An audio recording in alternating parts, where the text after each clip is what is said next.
तो उसमें योगी दिखाई पड़ते हैं, मुझे कोई दूसरा छत्र दिखाई नहीं पड़ रहा है। तो अब क्या आरएसएस मोदी को छोड़ करके योगी पे अपना दाव लगाना चाह रहा है, ये भी महत्वपूर्ण संकेत है। लेकिन अभी बहुत जल्दबाजी होगा कुछ स्पष्ट कर देना, मुझे लगता है इसके लिए थोड़ा वक्त लीजिए।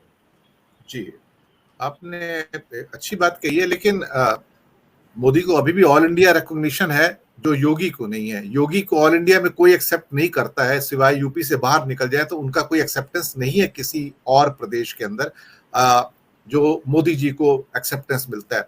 अगर योगी जी सोचते हैं कि बैंगलोर में जाकर बड़ा रोड शो कर लेंगे और उनके ऊपर फूल बरसेंगे, तो उनके ऊपर फूल बरसने वाले नहीं है, वो सिर्फ मोदी का ही करिश्मा है।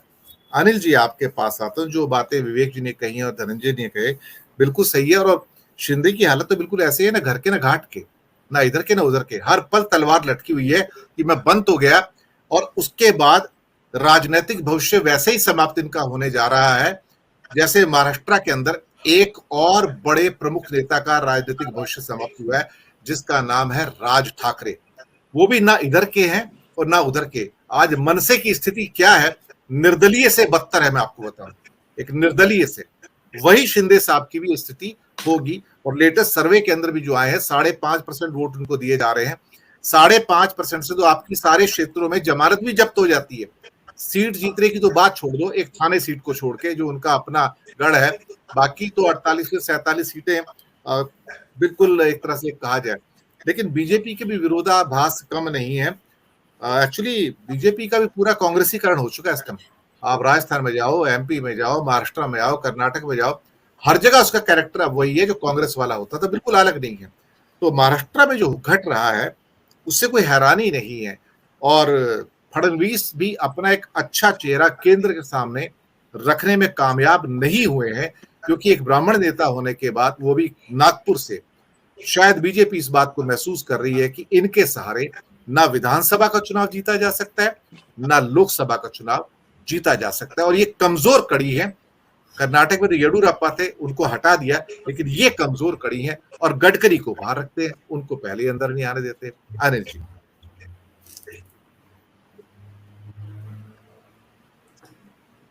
दिनेश जी, आपने कहा महाराष्ट्र से रास्ता निकलता है, तो एक जो कहते रास्ता महाराष्ट्र से निकलता है और एक बिहार से निकलता है। बिहार में नीतीश कुमार जी का महागठबंधन, और महाराष्ट्र में महाविकास आघाड़ी। तो ये तीन जो महा हैं, जो महाविकास आघाड़ी, महाराष्ट्र और महागठबंधन, ये वो बैलेंसिंग फैक्टर है जो मोदी जी और बीजेपी की जो सरकार है अगली, उसको बनने से रोकने जा रहे हैं। कांग्रेस रिसर्जेंट है, मूर्छावस्था से बाहर आ चुकी है जब से भारत जोड़ो यात्रा शुरू हुई और कर्नाटक के चुनावी परिणाम आ गए। उनके जो कार्यकर्ताओं में दोबारा से जोश आ चुका है, और वो अपना जो काम जहां जहां जिन जिन प्रदेशों में कांग्रेस का असर है करेंगे। लेकिन जो बैलेंसिंग फैक्टर है वो बिहार का महागठबंधन, नीतीश कुमार जी का नेतृत्व, और महाराष्ट्र का महाविकास आघाड़ी और शरद पवार जी का महाविकास आघाड़ी और इनका नेतृत्व। तो दिनेश जी, शरद पवार जो हैं वो जब कोई फैसला लेते हैं तो वो सिर्फ फैसला नहीं होता, वो एक दूरगामी रणनीति होती है, और उसके दूरगामी राजनीतिक परिणाम निकलते हैं, समीकरण बदलते हैं। अगर आप पीछे इतिहास में जाओगे तो जब सोनिया गांधी जी को प्रोजेक्ट 1999 में शायद किया जा रहा था प्रधानमंत्री के रूप में, तो जो रिवोल्ट किया था वो शरद पवार जी ने किया था, और तारिक अनवर और पीए संगमा जी के साथ विदेशी मूल के सवाल को लेकर के वो अलग हो गए थे, और उससे पहले कभी उन्होंने इंदिरा गांधी से भी टक्कर ली। तो अब जैसे सवाल होता है ना जी कि एक व्यक्ति को कहा जाता है कि वो इस देश का चाणक्य है, मेरा मानना यह है कि जो भारत का जो असली चाणक्य है वो शरद पवार है। और महाराष्ट्र में जो उनकी जो फॉलोइंग है, जिसको कहते हैं कि उनके जो कार्यकर्ता या उनके चाहने वाले, उनके मुरीद, उसका उदाहरण जो है 2019 में आपने एक छोटा सा उसका एक एग्जाम्पल देखा कि जब फडणवीस साहब के साथ मिलकर अजीत पवार ने सरकार बना ली, तो उन्होंने कार्यकर्ताओं का एक बॉम्बे में सम्मेलन बुलाया और उसमें तमाम महाराष्ट्र से कार्यकर्ता आ गए और पूरी सड़कों पे लंबी लंबी गाड़ियों की, ऑडी, मर्सिडीज, BMW, इनकी लंबी लाइन कई किलोमीटर तक लग गई। तो एक पत्रकार वहां पे गए और वहां पे जो कार्यकर्ता थे तो उन्होंने उनसे पूछा कि भाई आप तो पवार साहब के नेतृत्व में आप तो अच्छे खासे, जिसको कहते हैं, आपने खूब तरक्की कर ली, इतनी लंबी लंबी गाड़ियां। तो उन जो कार्यकर्ताओं का जो जवाब था वो नोट करने वाला है दिनेश जी।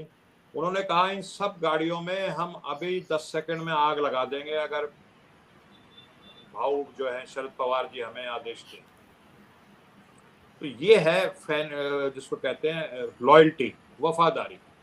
और अजीत पवार, देखिए दिनेश जी, आप तीनों खैर महाराष्ट्र में इस समय बैठे हैं, लेकिन पूरे देश में जो असली क्वालिफिकेशन होती है किसी की भी, वो होती है राजनीति में वफादारी की। ये कितना मेरा वफादार है, बाकी सब चीजें बाद में आती हैं। एसेंशियल क्वालिफिकेशन है वफादारी।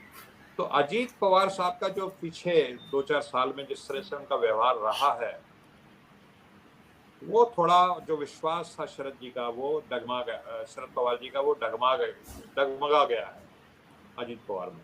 और उन्होंने ये फैसला लिया जो सुप्रिया सूले को और प्रफुल्ल पटेल को कार्यकारी अध्यक्ष बनाने का और उनको राष्ट्रीय राजनीति में लाने का, सुप्रिया पटेल को। और हमने पहले भी देखा कि वो संसद में काफी मुखर रहती हैं, कई मुद्दों पर बोलती हैं और बड़ी समझदारी से बहुत अच्छा, जिसको कहते हैं, वक्तव्य देती हैं। अजीत पवार जो हैं वो लगभग ये समझ लीजिए कि महाराष्ट्र तक वो सीमित होकर के रह जाएंगे। महाराष्ट्र से आगे उनकी जो भूमिका है वो बहुत खत्म सी हो गई है। और आगे उनका व्यवहार देखा जाएगा, वो कितनी वफादारी और कितनी अपनी विश्वसनीयता को बचाए रखते हैं। तो दिनेश जी, महाराष्ट्र में अगर शरद पवार जी इन 3 धड़ों को, और उन्होंने मतलब ऐसा कर पाया जिसको असंभव कहते हैं राजनीति में, 2 बिल्कुल विपरीत विचारधारा शिवसेना और कांग्रेस को एक ही मंच पे लाना और जोड़ना बहुत बड़ी बात है। ये काम सिर्फ शरद पवार ही कर सकते थे।